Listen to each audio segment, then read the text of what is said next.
Would-be hustlers are tuning in to yet another video. Today's episode is actually going to be a new series here on my channel, which is On the Sofa with B, because we sat on the sofa. If you're new to my channel, I create content around entrepreneurship, self-development, mindset, and a little bit of lifestyle with my vlogs. But anyways, in today's video, it's going to be all about getting on the property ladder, specifically using the Help to Buy equity loan.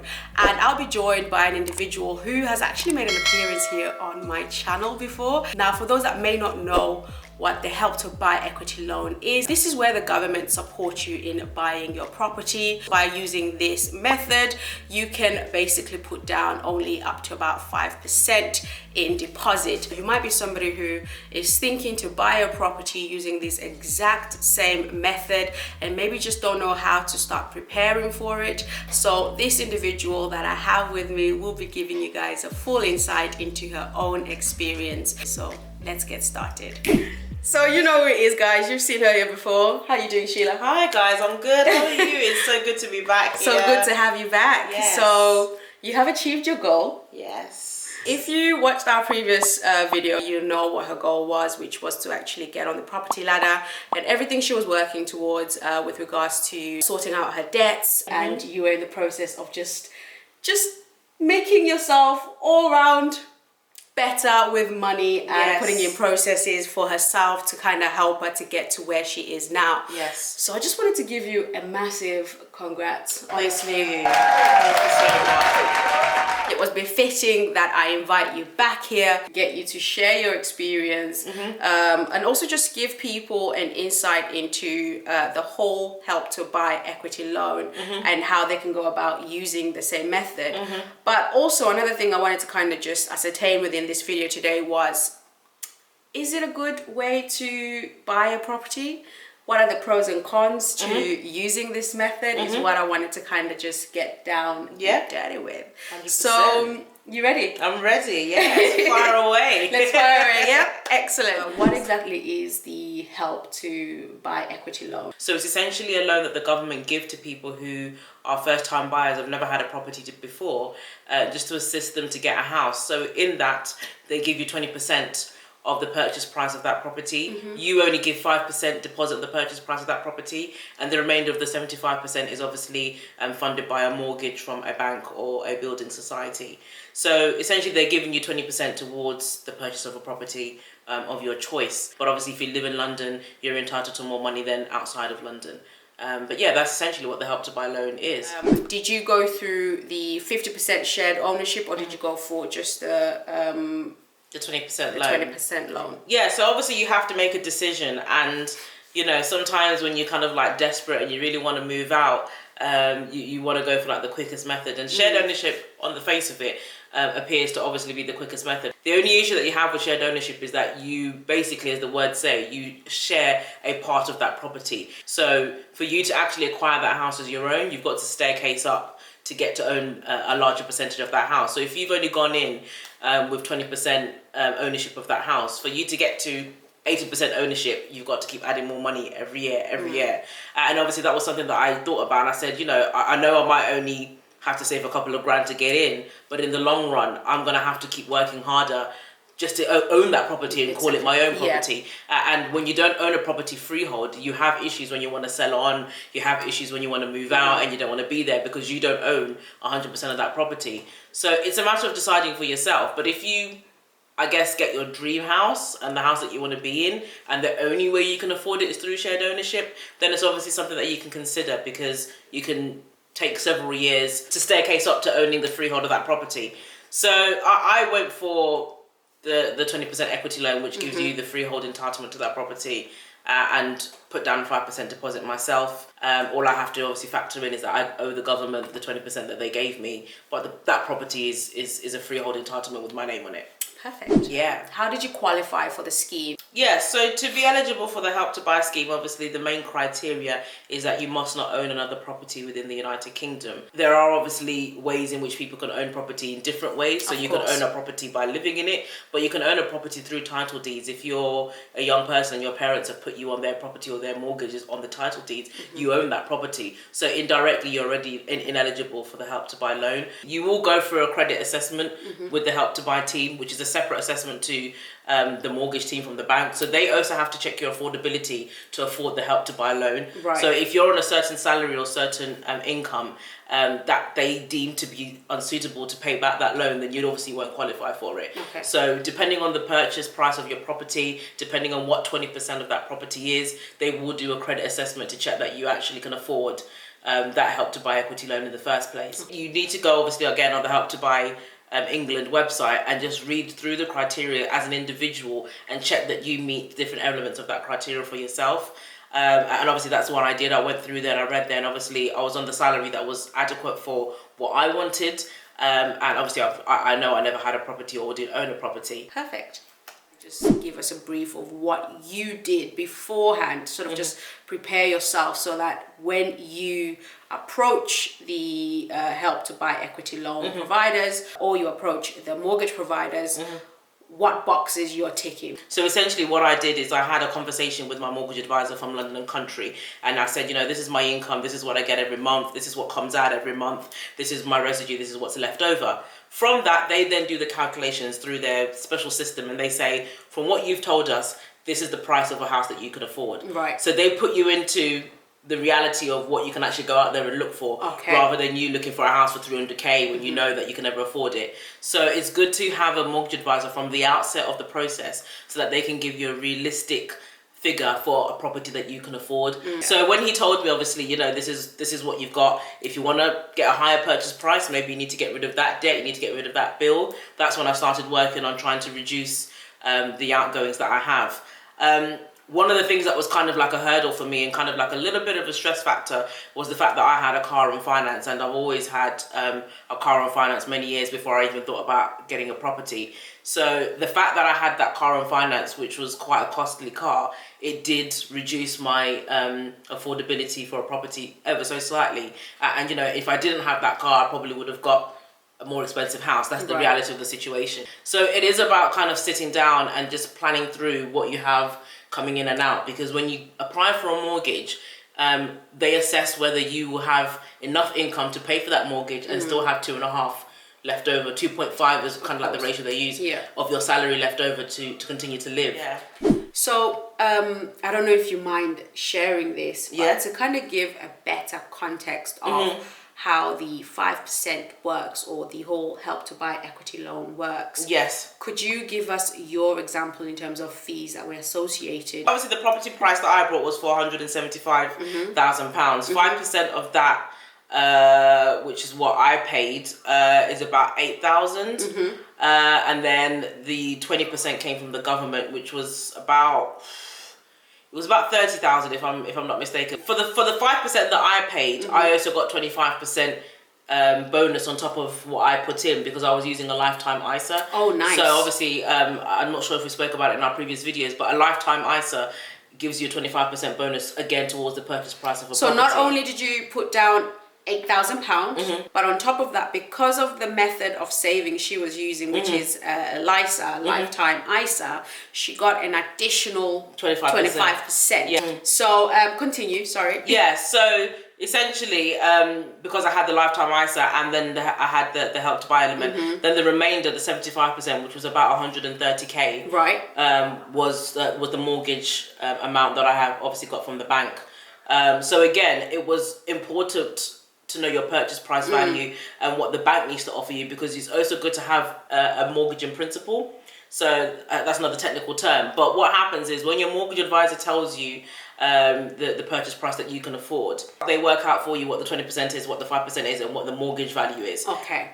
They then approach your bank in advance of you even going to look for a property and say, you know, we've got this customer who we're helping to get a house. This is the amount that we've calculated she needs as a mortgage value. Yeah. Are you willing to offer her mortgage? And then what you would then get is a letter from a lender saying, in principle, on the basis of the factors that you've said as of today, we would offer this person a mortgage. Yeah. that assists you when you're going to approach developers for properties, because they will need to see that. Yeah, they will need to see that you've already made steps to actually Absolutely. get a mortgage in process, and it just makes everything a lot faster. So that's why it's important to kind of know what numbers you're working with earlier on in the game, because when you have all those things set in place, you're more able to reach that goal at the end, because you've had a lot of the steps and hurdles overcome already. Was there any additional amount of money that you had to have in order to help with the process of purchasing? Yeah, this was the tricky part, because Yeah. I didn't 100% budget for that. Right. Even though I knew that there are some solicitor fees involved. And this is why I'm asking this.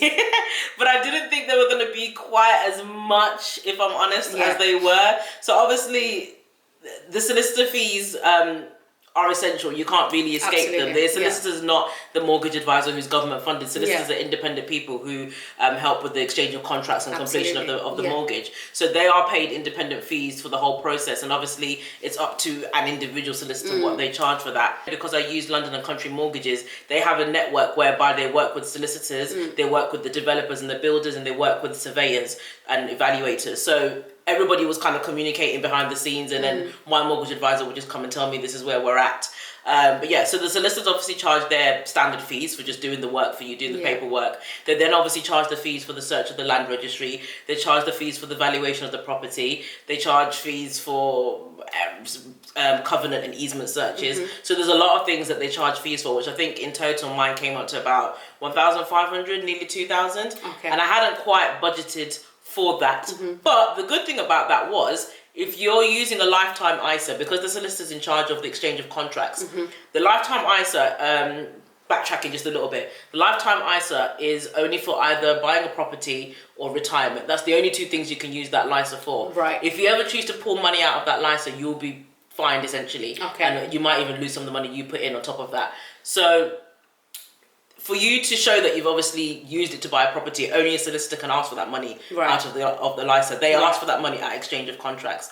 But if you actually were saving in there and you've got your 5% and you've got extra, they can pull their fees from there. Now, I didn't know that until afterwards. So what I could have actually have got indirectly was 25% off my solicitor fees if I'd been putting that money into the LISA as well. Because once they pull it, they pull the full balance, which is your 5% plus their fees. Okay. So I could have put all the money in there and said to the solicitor, you know, pull it all out, it's for the property, and they could have got their fees from there. Right. But obviously I didn't realise until after that could have been done. So the £2,000 worth of fees had to be out of my own money off a credit card, unfortunately, because it kind of threw me off guard, to be honest.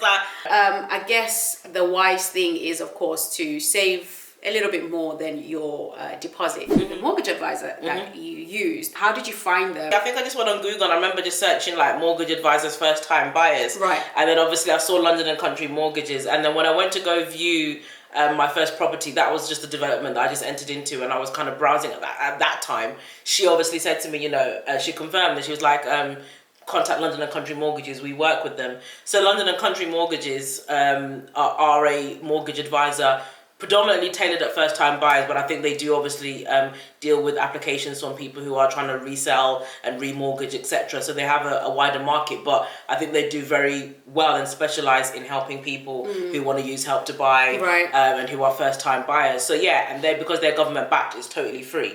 Every element of advice that they give you, everything that they do is free. You didn't have to pay anything? I didn't pay anything for a mortgage advisor. And do you know what? They were amazing. Everything about the whole process from beginning to end, they did everything.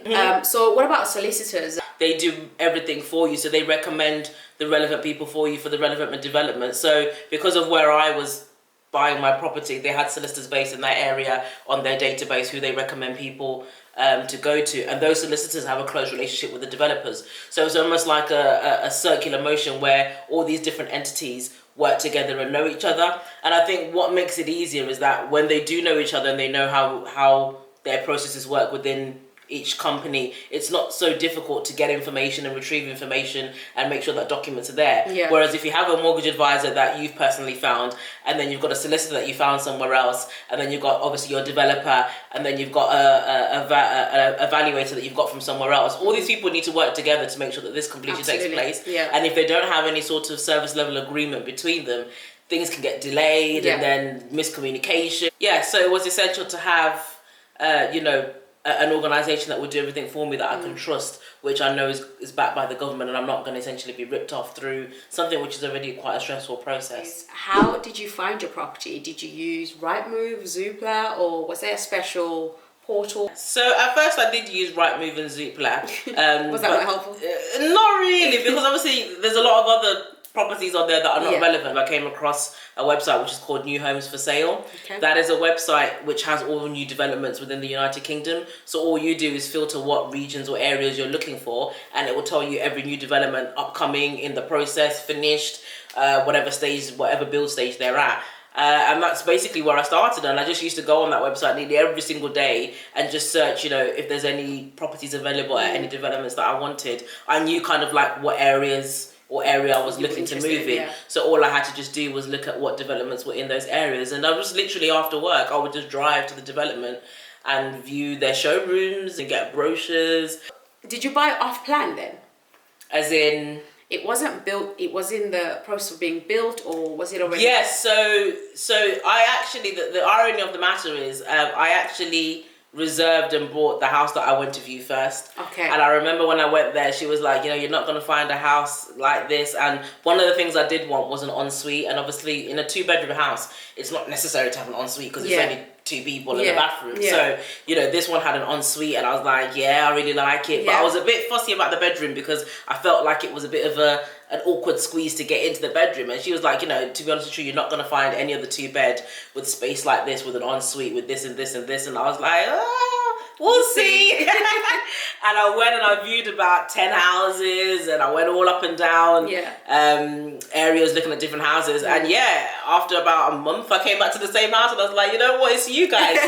By the time I'd come back to reserve it, that house was now gone. So actually the house that I eventually moved into, when I saw it, was still in build stage. Okay. Yeah, because obviously they were making more of the same type of house, essentially. Right. Yeah. So with that being said, you can kind of choose features and add-ons and everything like that. Did you get to do that? Yes, so it depends on what stage of the build you're on. Okay. So mine wasn't bricks, it was potentially nearly almost there by the time I'd interfered. When you go on a developer's website, or when you're actually in the process of buying, you see there's about 9 stages of the development. There's the concrete and the wiring and the this and the this and the this. Depending what stage you enter into, you can change the things that are to come next. Right. So I was at the stage where they were nearly finishing, but they hadn't got to flooring yet. So I was able to choose the colour of my carpets, the colour of my laminate flooring, and to ensure that I had turf outside in the garden, things like that. But I wasn't able to change the colour scheme of the kitchen and the layout of, let's say, kitchen dining or other things that people are able to do. I wasn't, because it was already nearly built. If you are going for the add-ons, does that then increase the price of the property? Yes, so obviously I negotiated, but to be honest with you, I'm sure they still made profit. I'm sure they made me feel like I was achieving something, but they were still winning. But so they essentially gave me for free the carpets and appliances for the kitchen. Some houses don't come with carpets, so those were some of the things that I had to eliminate with the other properties I viewed, because some properties, the purchase price was the purchase price and then carpets were more. The purchase price was purchase price, and then the turf outside was more. And I'm not going to go buy grass. I don't know where to get grass from. So, you know, there was things like that I was seeing in other properties that I was like, I don't want the stress. I'm a person that I just like things to be as they said, as they are, ready to go, ready to move. So I didn't want this thing of, you know, once I've got the house, now I need to go look for a carpenter to come and do this. I knew I just didn't want that. So I just said to them, you know, I'm not paying any more, but I want my carpets and the floor in there. But yeah, definitely if you're somebody that wants to do all sorts of specialities and add-ons to your house, it's going to cost you. What sort of obstacles did you have to overcome in the buying process that you could share with others? Yeah, so I think I touched upon it briefly. I wouldn't have had a car on finance if I could have avoided it. I would have had minimal outgoings, just so that I probably could have bought a bigger house. One of the things that I was learning whilst I was viewing houses is that the difference between a 3-bed and a 2-bed is very, very minimal in terms of the design. You have 2 double bedrooms, and then in a 3-bed, the only difference is that there's a single bedroom that's added on. And perhaps in hindsight, I would have preferred maybe to have a 3-bed. But obviously because of the affordability calculations that were made, I was slightly under that threshold, and literally it was about 10 grand. So I probably wouldn't have had a car on finance if I could have avoided it, so that I could have probably pushed my purchase price of my house a bit higher. I probably would have done it sooner. if I'd started this whole process maybe like at 21, I probably could have definitely bought a house before I had done. But Wow. you know, life obviously takes its toll and whatever. But considering distracted. but considering that I took it seriously from about 2018, and you know, 2 years later I had the property. I know even if I started slowly, you know, when I was 21, and by 25 I could have had the property. Yeah. So yeah, I definitely would have started sooner. So what's the sort of terms of your mortgage, and is the mortgage specific to this scheme? So the mortgage is not in itself directly linked to the fact that you've got money from elsewhere. You just approach the bank and say, this is how much I need from you, which is 75%, because the rest is covered through other means. So yeah, obviously your mortgage advisor, again, their job is to obviously explain to you what's the best type of mortgage for you. They'll explain to you the difference between getting a variable interest rate mortgage and a fixed interest rate mortgage. Which one do you have? I have a fixed interest rate mortgage, purely because I just like to have things coming out the same figure every month. I like to have consistency so that I can, you know, plan for other things in my life, etc. So, and because it's my first time, I don't want to experiment with the whole having a fluctuation of like bills coming out, and one month it's low and then the other month it's double the price. I think that would give me a bit of anxiety. So obviously I went for a fixed rate mortgage, which means for the next 5 years my payments are exactly the same every single month for £400. Yeah. So they'll be the same every single month for the next 5 years. When the 5-year period ends, then obviously I've got the choice to remortgage and either go back on another fixed rate mortgage or switch to go on a variable if I feel like I'm more comfortable, etc. So your mortgage advisor will advise you to do what's best for you. What are the pros and cons to using this scheme to help you buy a property, would you say? Yeah, so I mean, the pros in terms of using Help to Buy are obviously that it helps get onto the property ladder. The other good thing about Help to Buy is that two people can come together, partners, boyfriends and girlfriends can come together and have their own incomes and have their own license and come together with quite a large deposit to buy a bigger house. So Help to Buy helps people in various ways. If you're a first time buyer, to achieve probably more than what you could have achieved if you didn't have it. So it's in that sense the scheme is very helpful. So I guess the con could be if you're somebody that wants to, let's say, design your own type of house and have your dream home the way you want it to be. Help to Buy isn't necessarily helpful because you can't use it on a house that's not brand new. So yeah, that to me will probably be the only major con. But other than that, I think there's a lot of benefits to it, to be honest. There are benefits to it. I suppose the thing that I wanted you to touch upon is there's some restrictions as well that come with the Help to Buy scheme in terms of selling the property on and stuff. Yes. It is a loan by the nature of its word. It's not free money. So you have to factor in that at some point you got to pay back that loan. And I guess if you're not prepared for it and you don't read about it and you don't educate yourself on that fact, you might feel like you've been trapped, so to say. You might feel like, oh, you were given this money to buy a house and now all of a sudden they're saying that you're going to pay it back. So, and the key thing about understanding that is you're not paying back the exact 20% that you borrowed. You're paying back 20% of the market value of that property. So depending at what point in time in your life you choose to pay that back, it could be more than what they gave you, it could be less than what they gave you. If your property, for whatever reason, fluctuates and now costs $1 million, 20% of $1 million is a lot, and that's not what you borrowed from the government. So it can seem like a bit unfair that you're paying back way more than what you borrowed. But the reality is, if you never pay back that 20% to the government, you can't sell that house on and get the full value of that house back, because they have a 20% vested interest in your house until that's cleared off. So so for myself, what I'm just trying to do is factor in a sort of payment plan so that I can pay off that 20% before the 5 years interest-free period ends, and then hopefully by that 5-year interest-free period I give them back the 20%, and I know for a fact I don't owe the government anything. Like, this is just one that I wanted to just throw in there. In terms of the Help to Buy, if you want to then let the property out, obviously that's something you discuss with your mortgage provider and so on and so forth. Is there some level of restriction in how? So you can't buy a property on Help to Buy for you to start being a landlord.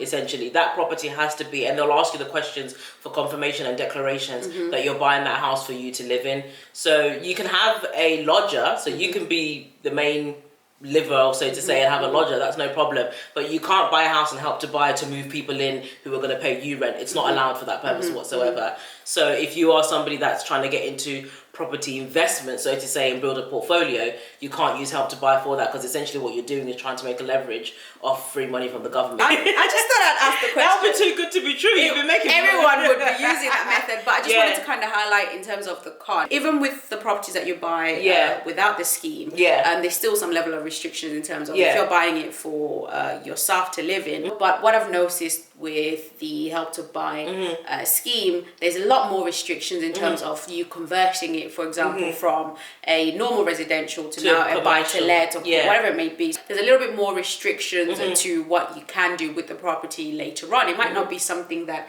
you do straight away, but maybe in the future you want to move abroad and live somewhere else, and maybe you want to just rent your property out. For example, if you were buying without the scheme, that you could probably maneuver around it a little bit better. You'll probably have a little bit more leeway to how you go about doing that. So that's just one thing I wanted to kind of highlight as well. In terms of, so it's dependent again, like on the premise of, if you pay it back, you free yourself, but if you don't, you are entangled. But besides that, it's a great way to get on the property ladder either way, and essentially it's appealing to a lot of people because you're putting down only 5%. It is something that's attainable and achievable. You don't have to wait until you're married, or you don't have to wait until you're in your 50s or whatever to get it. As long as you've got a stable job and you're in some sort of a permanent stable position, you are able to achieve this. But anyways, that is it for this video. Thank you. I just want to say thank you again for coming on the sofa with B. Please go ahead and give this video a big massive thumbs up.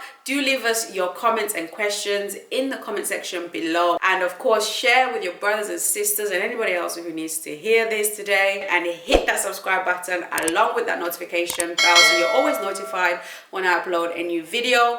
In the meantime, guys, continue being hustlers.